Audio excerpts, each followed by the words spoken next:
So the US recently made a lot of sweeping changes to the Caribbean CBI programs.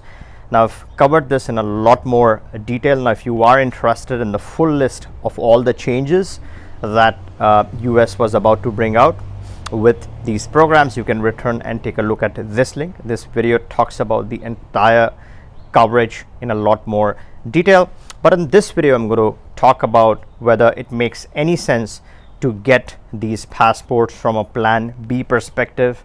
How has these changes affected the credibility and the usefulness of these citizenships or passports in a lot more detail. But even before we get started, when I say US made changes, I mean to say I need to make a correction. I mean to say the US was able to meet with the Caribbean, and the Caribbean PMs made these changes.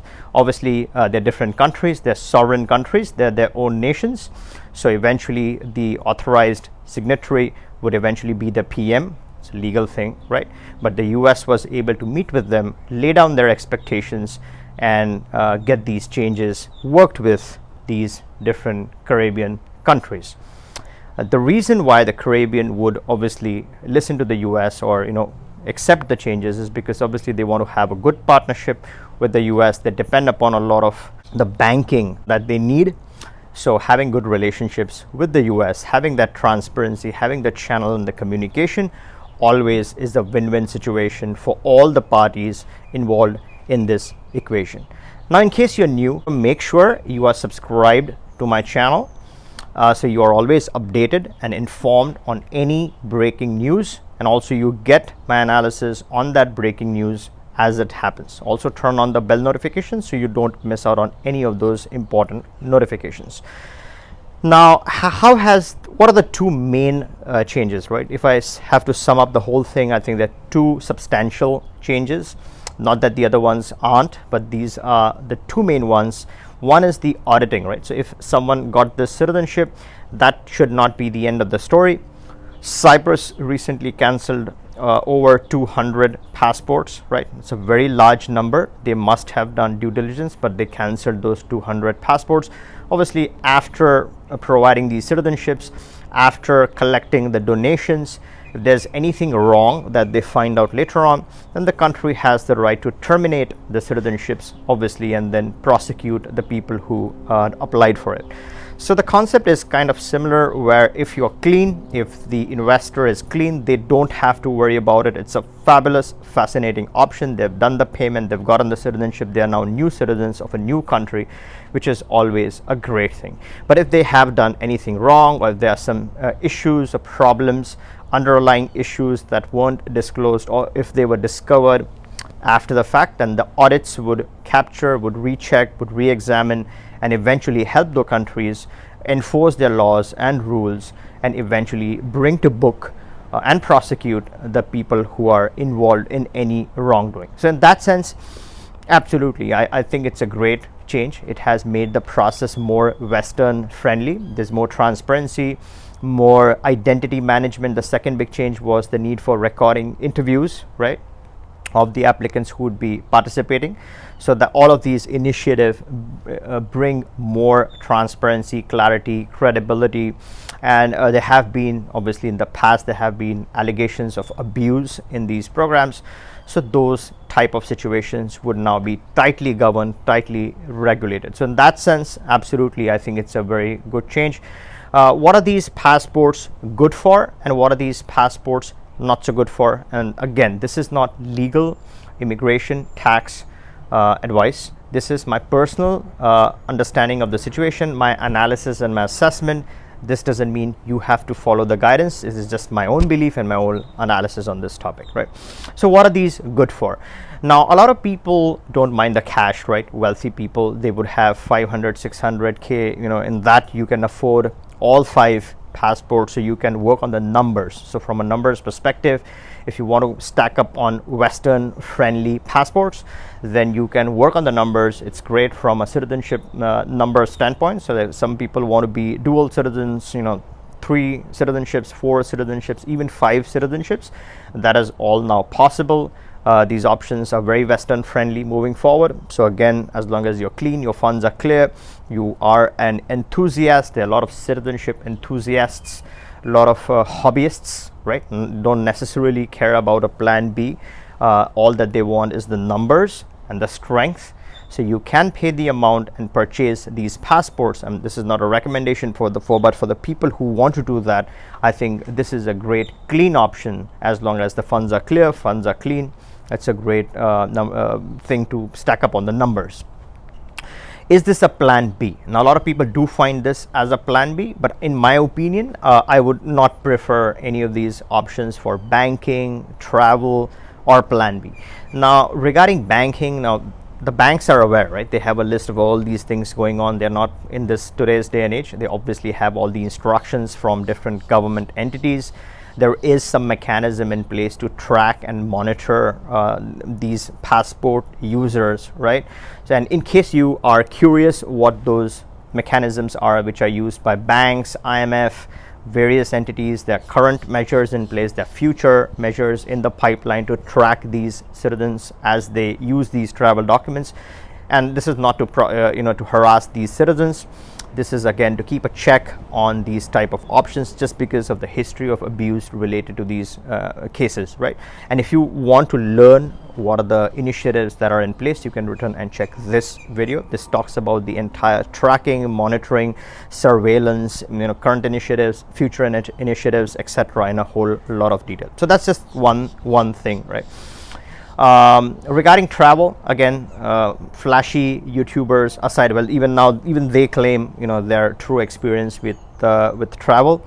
But again, if you are traveling with one of these documents, it's always good to carry your home country nationality. There have been cases, some reports of cases where they have asked for the birthright citizenship or the real citizenship. And again, when I say real, I'm talking about the birthright real, right?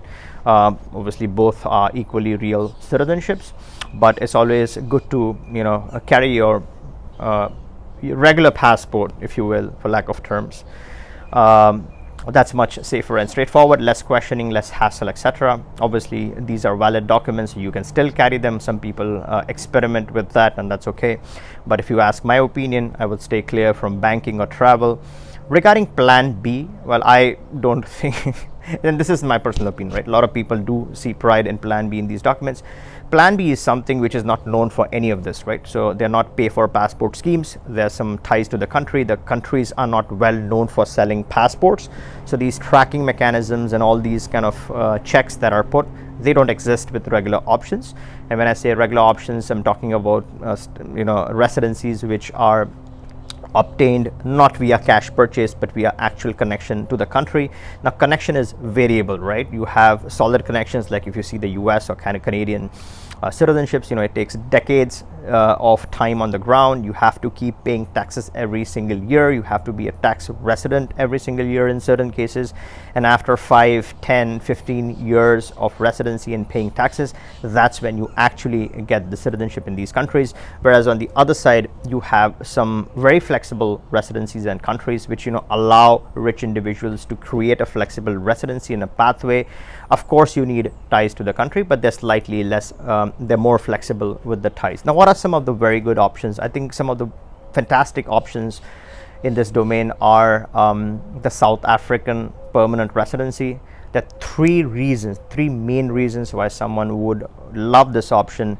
And the biggest one being it's a flexible permanent residency. So it starts off with a great deal of flexibility, gives you the time to figure out what you're trying to do, gives you the time to then think about and decide this more seriously.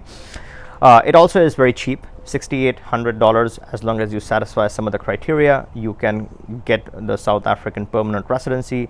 In 5 years, you can work yourself to citizenship. It allows dual citizenship. It's a low-key option. It's a great exotic passport. It gets you, let's say you're a Westerner and you're looking for diversity, then South Africa has a clear diversity, right? It's quite different. Plus, it complements your Western passport. It gives you some very exotic, hardcore access to some other countries which your Western passport may not be able to get you. So you're completing your portfolio not only with diversity, but also that added exotic access which you can tag on. So that is a great option. Now, if you have missed my coverage on the South African permanent residency option, you can return and take a look at this video. This talks about it in a lot more detail.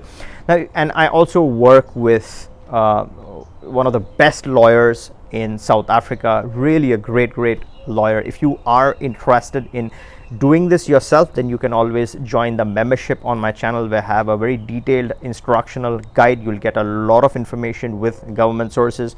But if you're looking to get started with this option and looking for a good legal help, a good attorney who can help you, you can always click that link in the description, book a call with us, and we can get you in touch with the attorney who processes these cases in South Africa. So that's one option.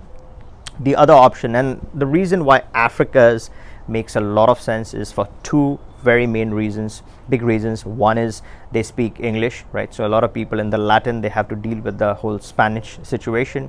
With the Africas, English is kind of primarily used, right, as one of the languages. So that's a very convenient option. South Africa is a very English speaking nation. So that's very convenient for someone who wants to have a flexible residency and then survive in a country that talks in English.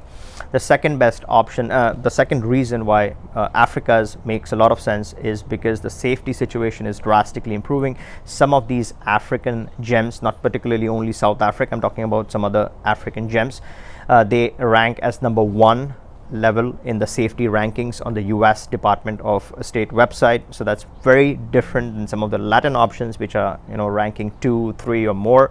So the safety situation, what I'm saying, in Africa has drastically improved. So that makes a lot of sense for a lot of people. So South Africa is one. The second one is Mauritius. Someone who's looking for more safety, even more cleaner and a more exotic location. They can work. They can obviously get the permanent residency in Mauritius. Now, most of the marketing firms will try to sell you the 375K property option in Mauritius. Now, that is not the most attractive in my opinion. There are other options. You know, you can actually qualify for as less as 1K plus in government fees. So that's how easy it could be, or that's how cheap it could get to obtain a Mauritius permanent residency. There's a lot of misconception, confusion regarding the dual citizenship aspect in Mauritius. There's some great news, or rather there's some developments over there. You can always reach us and we can clarify all your questions or doubts regarding the citizenship possibilities in Mauritius. So that's another great option. These are not the only two, right? These are the known two examples. There are other options in the Africas also. So if you leave the Africas, there's always the Latin Americas closer to home, right? Let's say you're from Canada, you're US, or you're even from Mexico, then you have the Latin American residencies, a pretty straightforward option. So those are also in the mix if you are okay with the crime situation, right? Not good or bad, whatever it is, you got to use common sense. But in the Latin Americas, a lot of people have concerns with the safety and crime situation. But if you are up for it and if you're willing to use common sense, then that's an option. Obviously, you got to learn Spanish if you want to be effective in that region. But again, different strokes for different folks. Some people would love the Africas. It'll be a straightforward no-brainer. Some people would prefer the Latin Americas if they know Spanish, if they want to learn Spanish, etc. Now, I hope you enjoyed my coverage. If you did, give me a thumbs up. Make sure you're subbed, and catch you in the next one.